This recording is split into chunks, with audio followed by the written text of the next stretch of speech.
Is that Slavoj goddamn Žižek? I've heard rumors of this guy.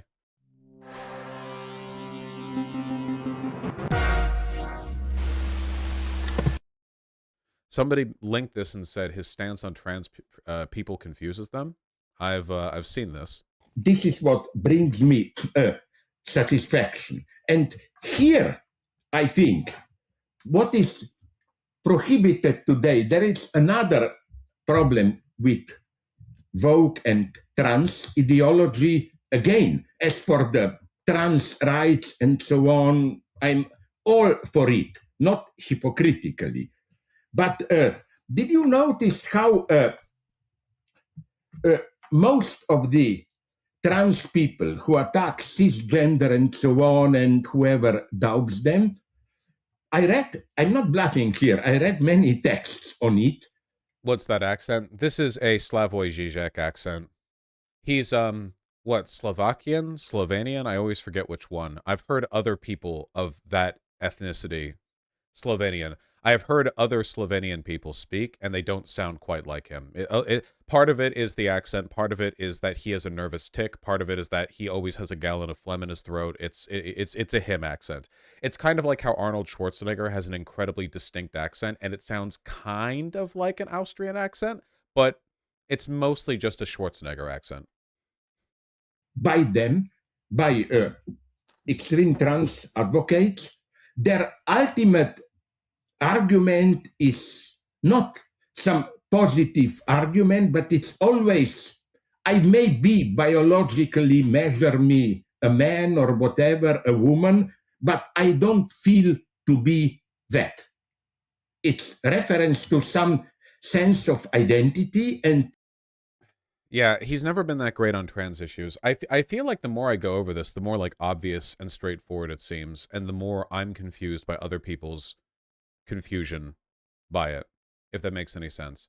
Again, like in this like war against conceptual identity or whatever, I have to remind everyone that I know quite a few trans people, and I have never met any of them who genuinely, sincerely doubt or deny anything objectively biological about their bodies. Occasionally, you'll find a trans chick who, when very horny, will be like, yo, rail my and she means like her ass or whatever. But when she says that, she's saying it because she's horny. She doesn't literally, but she's not making an explicit biological argument. You know, there, like she, like that's there's not like a case of the world. It's not like a descriptive claim. You know, you don't answer like, what do you mean by that? You just them, like, that's fine, you know, just have sex, whatever. I just, the biological claims that are made are just not, they're not even on the table with regards to contesting. The only thing that I hear that people argue about is like, do hormones change your sex? Which, yeah, they do. That's the point. Your sex is a collection. Your sex is a sort of simplified interpretation of a multitude of biological sexual characteristics. Many people do not fully align with, you know, we like, it's not just intersex people, but like they were the most obvious example where you can have people who are like 99.9% biologically female, but then like for weirdly, they have like a Y chromosome, you know, like a male would. And in those cases, usually we just call them female because if functionally speaking, everything about them from the pussy to the ability to birth children is female, you know, it's like, oh, okay, well, female. So if hormones change your sex characteristics, they are very literally changing your sex. That's not some like fancy pantsy like college you know, like postmodern interpretation. That's not an identity based thing or anything. That's just a fact about how sex works. That's what hormones are, you know. So leaving the biological claims aside, Zizek here claims with some, I guess, incredulousness, like, it seems to be an identity thing, which, yeah, that's gender.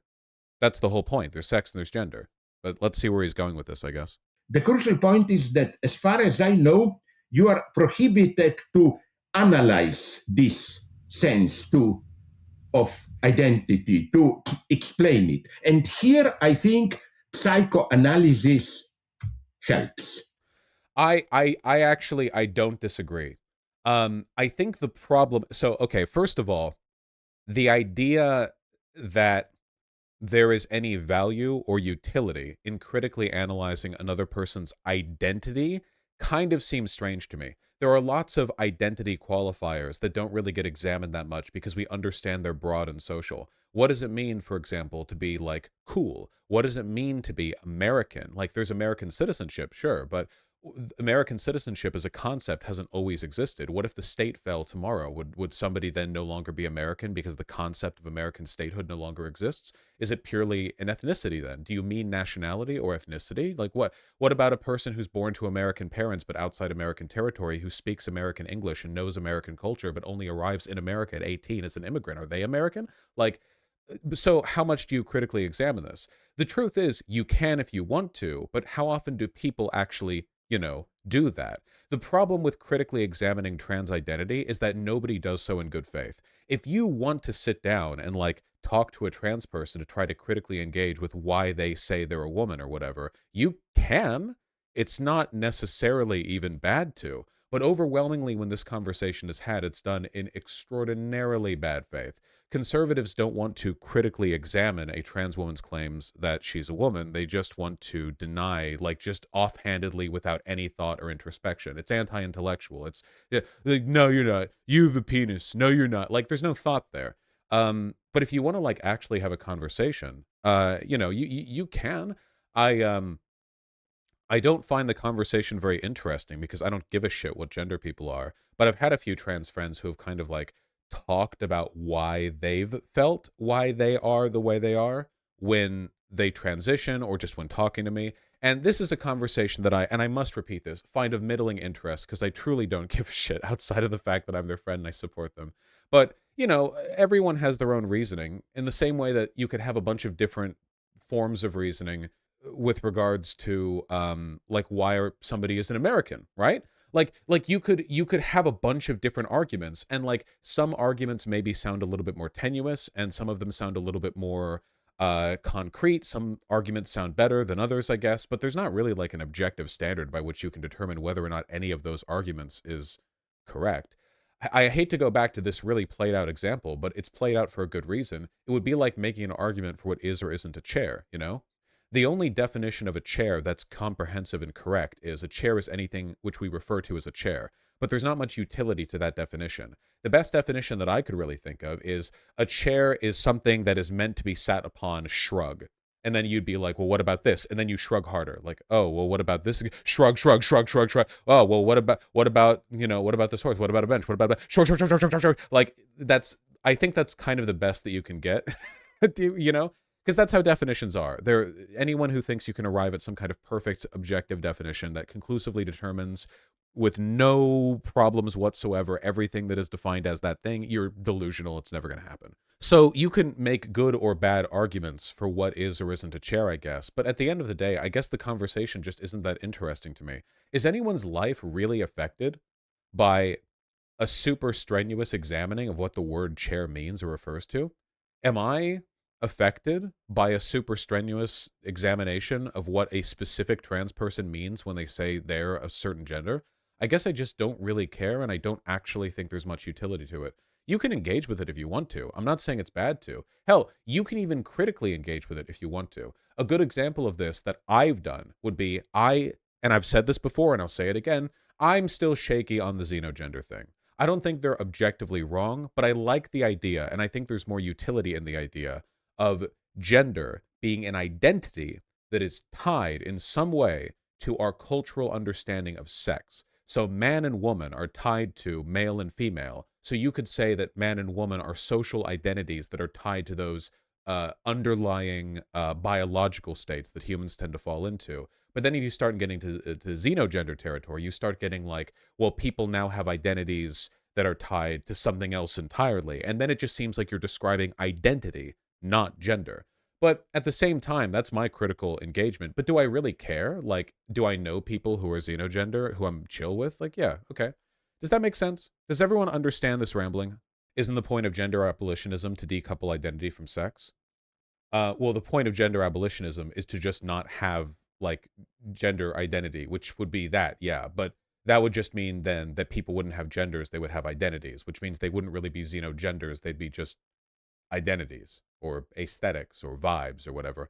I don't want to get into it. Because in this debate, psychoanalysis is absolutely not on the side of biology. The paradox of psychoanalysis, I already hinted it, is that yes, we have, of course, our sexuality has certain biological roots and so on, but even with so-called normal cis persons, the passage is not smooth.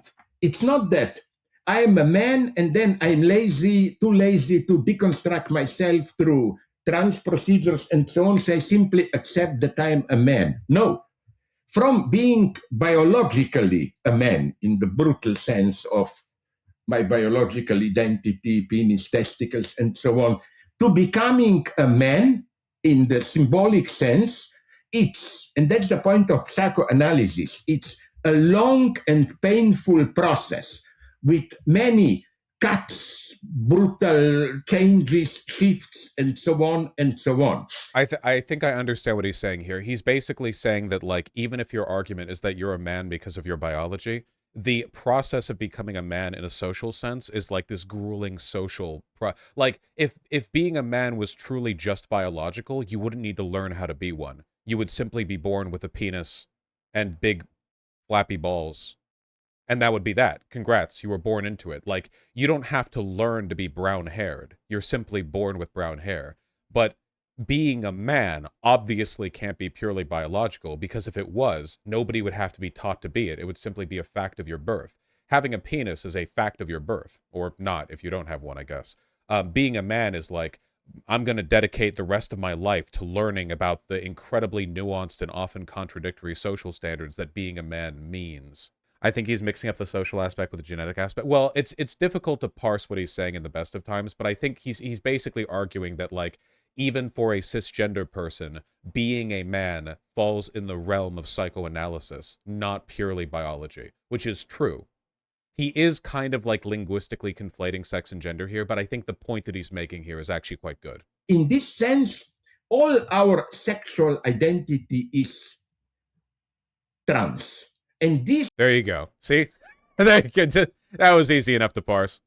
I think, at least from what I've read, disappears in most of trans self-justification. Because if you try this analysis, then you want to crush my trans identity, reducing it to a phenomenon of such unconscious mechanisms and so on. I don't want to lose too much time here, but you know what shocks me here? Did you notice it? Is how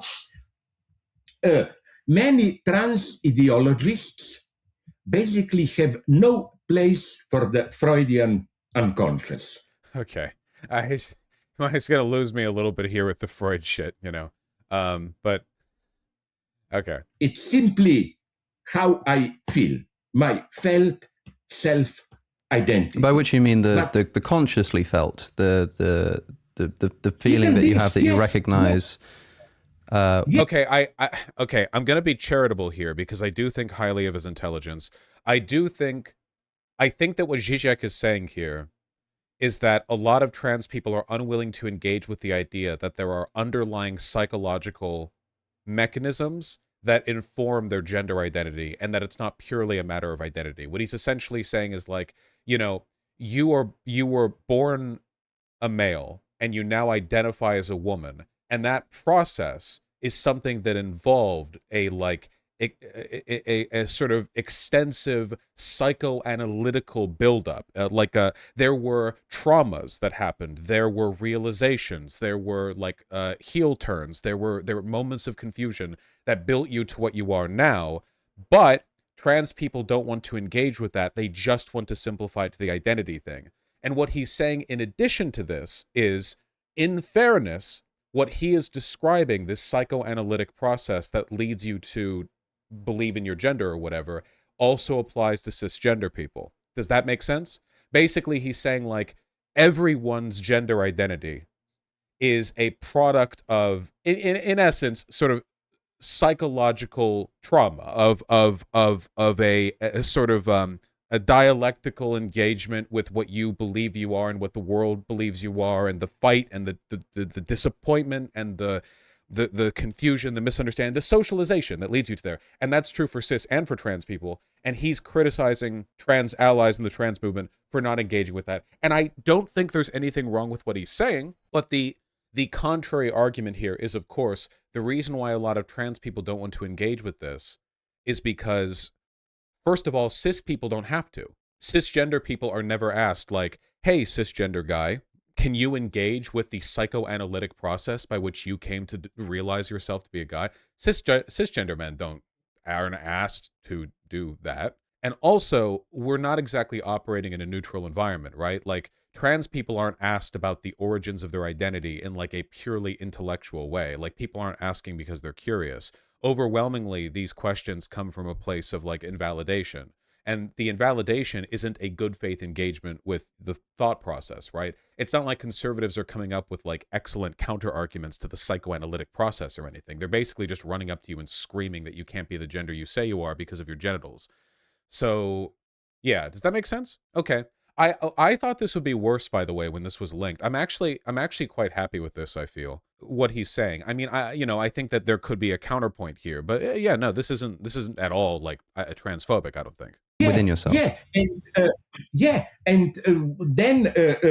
if you have doubts about your identity, they immediately project it onto social pressures, as if biology and society, especially society, tries to impose on us certain sexual identity, masculine, feminine, and so on, and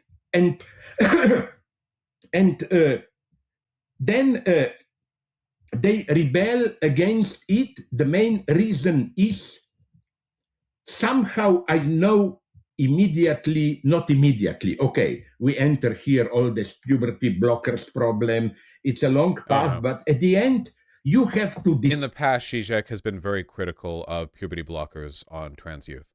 Discover what you really are. And that's my paradox, that trans people, many of them, whose point is against biological determinism, tend to replace it with another determinism. The idea is, independently of what your body is, look deep into you, into your psyche, you will discover what you are.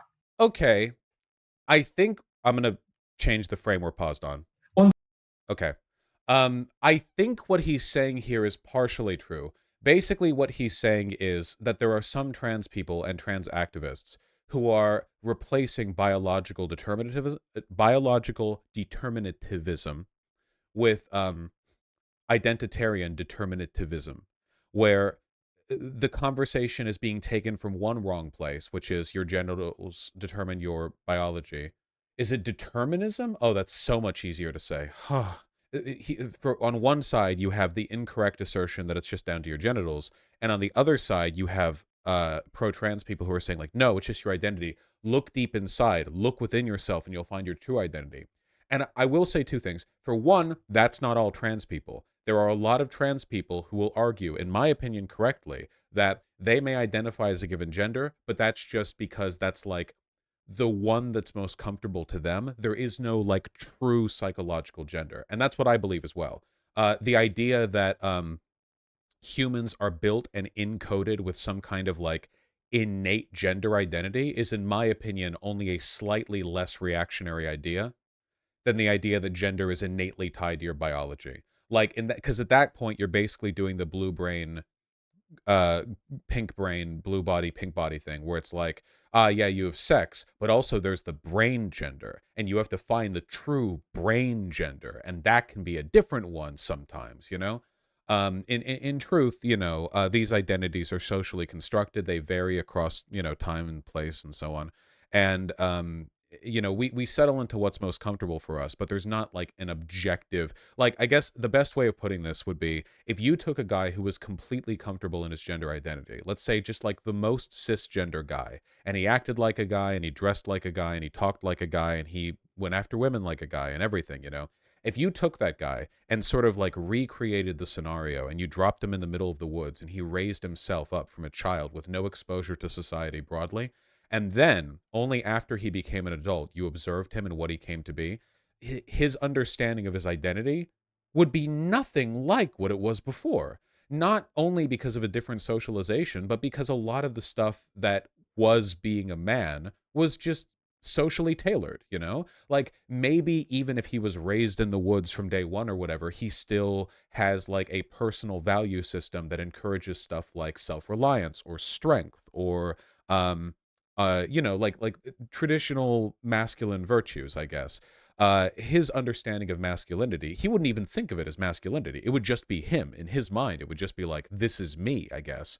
A lot of what we understand gender to be is very, very socially determined. Like, being a man in America today is nothing like being a man in America 100 years ago. Not even close. If you took a man from 100 years ago and brought him into today, he would be like this weird, jilted, socially awkward, uncomfortable. He wouldn't understand any social cues. The way he talked about and with people would be, yeah, they'd be autistic as shit. And likewise, if we sent people back to that time, even if both believe they're men, and they are, you know, that's just how it is. So essentially what Žižek is saying here is that he's saying he doesn't like the identitarian determinism element. Now, to be fair, again, I think he's correct that identitarian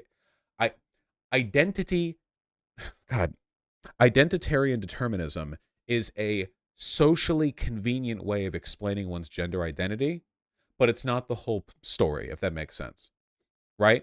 Like, I think that if you're purely going off this like political, like definitional defense of trans people, you can just go, oh, well, trans women are women because they identify as women, and a woman is a part of a social construct, and being a part of like a woman means you ascribe to this group or whatever. Like, you can do that if you want. There's a lot more truth and nuance underneath that, but you have to engage with it in good faith. And this is the case with all definitions. You have to engage with that in good faith. And again, conservatives just don't. A lot of the issues with trans people's poor definitions really does stem from the fact that they're fighting in an environment where their identities are being questioned by the stupidest and most bad faith people imaginable. Like, can you imagine trying to have a nuanced conversation about what is or is not American, or what is or is not a chair, when like the person you're talking to is just saying like, a chair is anything that has legs. And you're like, what? Well, no, what about the, and they're like, chairs, legs, chair. Like, what are you supposed to do in that environment, you know? Unfortunately, the quality of discourse kind of depends on both the people who are producing it and the people who are attacking it, because you have to frame, if you're not careful about how you frame discourse in an environment where people aren't ready for it, you get shit like academics starting to use the term black bodies rather than black people. Or you get that like Harvard or that Smithsonian Museum pamphlet where they say like time and timeliness are white people constructs. Where if you have a PhD in sociology or like ethnic studies, you can look at that and you can go, oh, I can justify this, I can explain this. But if you're operating in an environment where the average person is not on board with understanding that reasoning, you're not really doing yourself many favors when it comes to like advocacy, right? So that's the reason why a lot of trans positive arguments get like really simplistic and really boiled down. Does that make sense? Does everyone gets what I'm saying, right? I do think it's like a problem, but I think ultimately this is a problem that's being created by outwardly antagonistic engagement from conservatives, not from trans people's fundamental inability to engage with these questions. Because I've talked to trans people one-on-one, and a lot of them seem to like, you know, a lot of them seem like, if you could like really get the truth out of a lot of people, I think that a lot of guys' understandings of masculinity are because they felt like their father was disappointed in them and they want to do a better version than that. I think a lot of cisgender people in general have a very Freudian attitude towards their gender, where they had their mom or their dad to look up to, and if their dad was missing, or if their dad was an asshole, or if their mom was cold and distant, or if their mom was overly domestic and servile to an abusive father, a lot of their gender identity can literally be them just going like, I will not do that, I will not do that, and that can just inform like a lot of their brain, you know? And that's like a very that's like a very psychoanalytical approach towards gender identity, and I think that's the case with a lot of cis people. But again, it's kind of a faux pas if you do that when you're gay or trans, right? Because if you're gay, like, it's kind of controversial to say something like, I don't know, like, I think maybe I might be gay because I saw what straightness looked in my dad and I didn't want to do that. And then it's like, oh, wow, you're gay because of trauma. But in truth, that's probably the case for a lot of people. A lot of people are straight because they grew up watching people being harassed for being like gay. So it's like, oh, like they don't want to do that. So like, yeah, You know, a lot of people who might have been otherwise bisexual get kind of pushed into being purely straight because the social consequences of not being straight in many cases, in many parts of the world, even today, continue to be lethal. So, you know, but it's you know, it's like a faux pas to say that if you're gay or trans, because then it's like, oh, so you're admitting it, it's all trauma.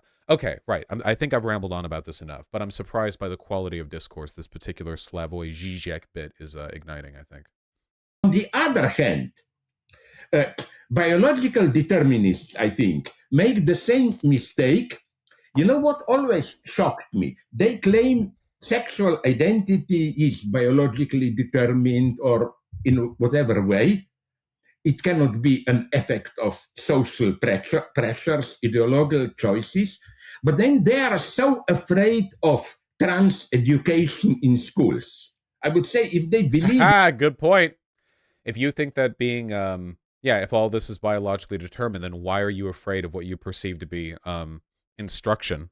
In your immediate biological identity, why be so afraid about all that? But not. And if you believe that a person's true identity can be misshapen by grooming or by deceptive instruction, why are you in favor of conversion therapy or teaching people that you can't be trans or can't be gay?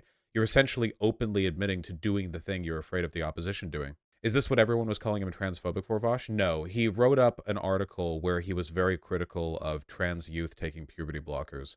And I think that article had a lot of stupid arguments in it. I thought it was poorly written. This is much more well-reasoned, which makes me wonder, again, if he was like chloroformed before he wrote the article for that stupid, like, alt-populist, internet zine that he contributed to. Remember, we took a look at the people who were on the board, and a lot of them were reactionaries, but it was like all alt-populist types. Didn't he double down afterwards? Yeah, but he could have had a second hit of chloroform. Let me believe, okay? Not to lose time. My basic message here is a pretty simple one, I claim. It's that, again, the basic paradox is how, and that would be maybe my modest, not even counter-argument, another aspect of what you pointed out. Yes, we want to be subversive. But then, you know, in this woke universe of diversity, inclusivity, everything is permissible, and so on and so on.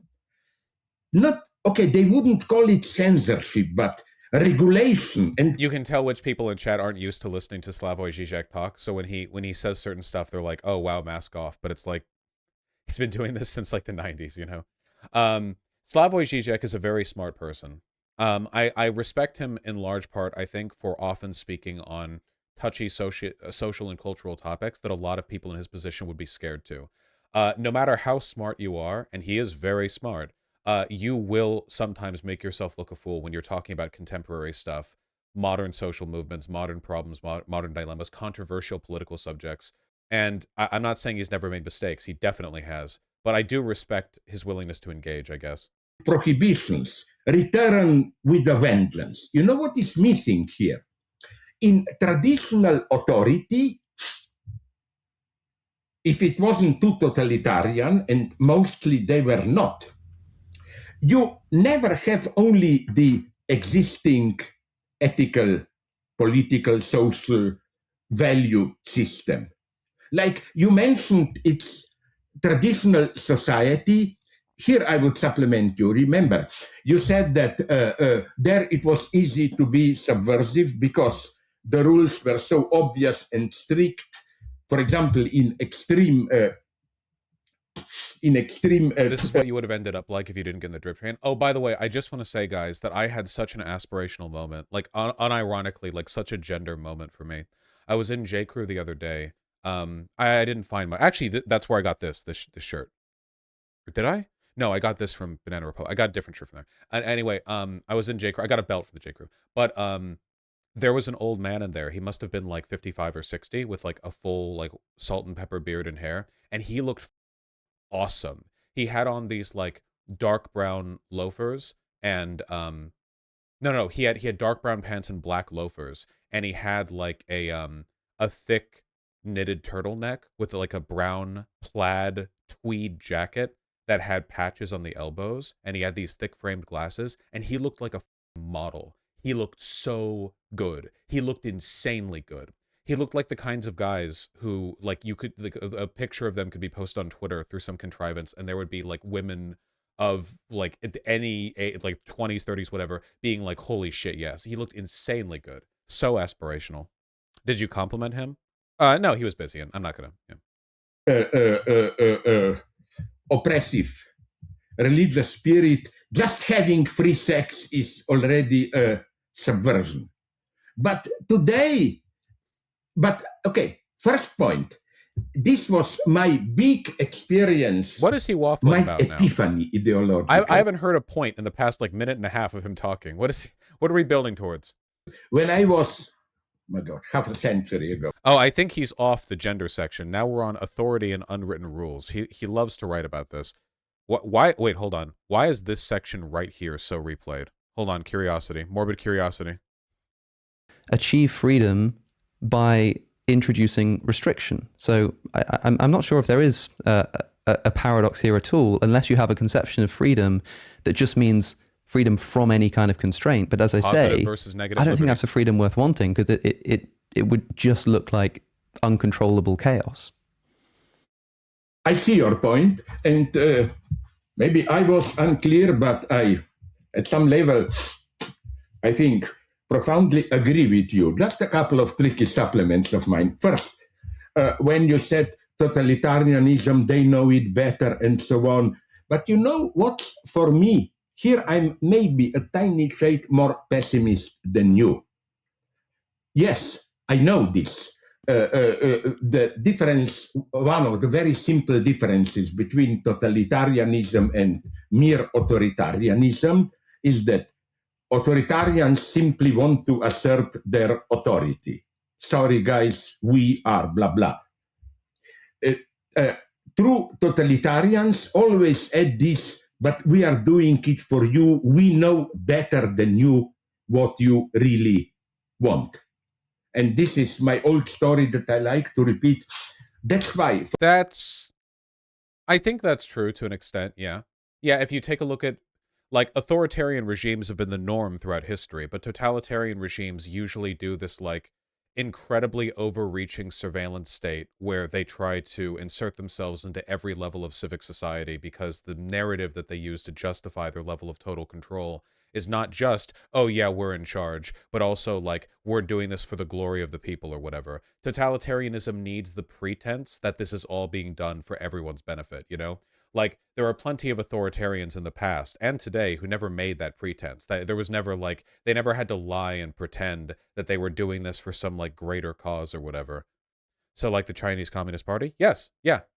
The CCP is kind of an incomplete totalitarian government because they've built a lot of their real material power on opening up their markets, and the more open your markets are, the more difficult it is to fully control everything, because it's really, really tough to have, like, power based in a free market economy when you're also fastidiously locking down every element of society. So you have, like, you have a government, China, where Westerners can come and go as they please and basically do what they want when they're in China. Like, Westerners get a lot of leeway and permission, but at the same time, you have the social credit system. And at the same time, you have large swaths of China's rural areas that are not under very strict control because it's almost impossible to actually control them. So they're kind of like an incomplete totalitarian society.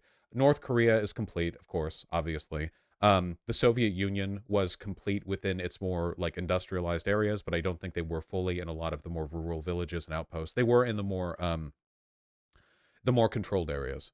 You know, yeah, there's some variance. Afghanistan is, I think this gets a little bit more complicated when you talk about Islamofascist societies, because they lean more authoritarian. At the same time, you know, the Ayatollah and the Taliban do claim to be acting for the benefit of the people that they control, but there isn't really the same kind of, like, overwhelming surveillance state, certainly not in Afghanistan, but there is a morality police. I don't know, I feel like that might be a little bit more specific. I'm not sure. For example, you find in Stalinism, which is was at its high point totalitarian, reasoning which you would never have found in fascism, which is more authoritarian. For example, do you know that on Stalin's birthday, in all gulags even, all prisoners were gathered and had to sign a telegram wishing Stalin all the best and so on, which was a madness, but they wanted to sustain this. Stalin is working for our own good, blah, blah, blah, which is why a Stalinist leader never characterizes himself as a leader. It's the public servant of the people. Yep. Okay, but let's drop that. Well, it's interesting. It's interesting what you say there. That is an interesting distinction, because I think there's a lot you could do to read into this to give, from that definition at least, you could argue fairly that Stalin's government, Stalin's USSR, was significantly more totalitarian than Hitler's Germany, but a lot less authoritarian. The like bat of power was wielded a lot more brutally, and obviously to the to the end of many more lives in Germany. But while there was this pretense under the Nazis of like, we are all doing this to lead the Aryan people to their like elbow room and blah blah, their Lebensraum or whatever, like we're doing this to the glorious Third Reich, the revival.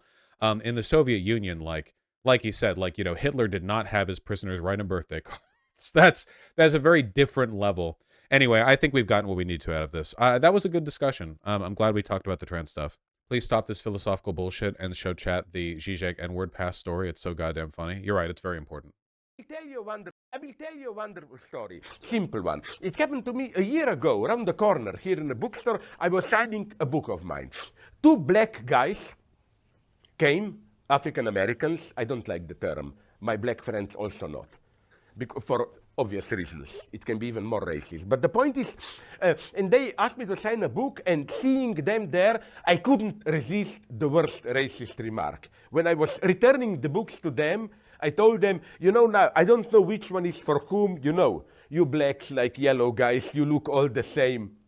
They embraced me and they told me, you can call me.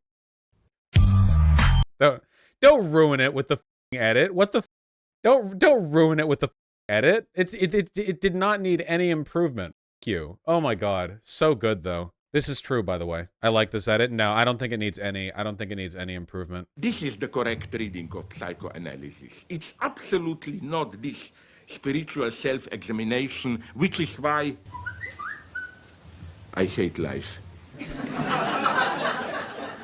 I'm sorry, I will turn it off. I wanted to blame somebody else, but I have to blame the other in me, the foreigner in me. Okay. Hold on. We always have to, every time we have Žižek on, we always have to go through the classics. Okay, we can begin. Yeah. Okay. Now, what you see here is, at least in summer or in the fall, one of the nicest views of Ljubljana. It looks like Paris, green leaves, etc. On both sides, nice old houses, nothing special. But you are wrong. This river here is the official geographical limit between Balkan and Middle Europa. So beware. On the other side, horror, Oriental despotism, women get beaten, and like it. On this side, Europe, civilization, women get beaten but don't like it. So, Middle Europa, don't forget it. Oh my god. Last one. No more after this. Where is Balkan? This was a standard joke. Let me do the entire theory. So we have here Slovenia, and every Slovene will tell you this is the limit. Here, Balkan confusion starts. Okay, then let's go on. You ask a Croat, he will tell you it is clear. Croats are Middle Europa, Catholic, Belgrade, Serbia, Orthodox religion.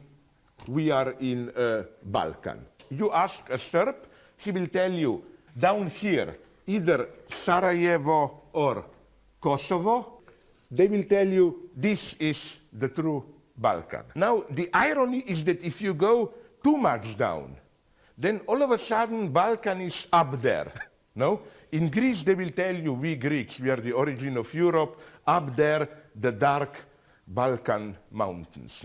If you ask an Austrian, he will tell you, Slovenia, Balkan begins, Slavic, primitives, and so on. If you ask a German, he will tell you, Austria, when they had an empire, was already too much mixed with all this, it's already Balkanized. French people will tell you, Germany, dark, fascist, kind of a Balkan, we are civilization. And finally, the British will tell you, all Europe is today a big Balkan with Brussels bureaucracy as a new Istanbul. We British are the only one. That's so true, dude. They do genuinely believe that. Oh my god, that's so true. If you look at like British conservatives and Tories talk about like France and shit, it's unironically true, yeah. Oh my god. And we are correct.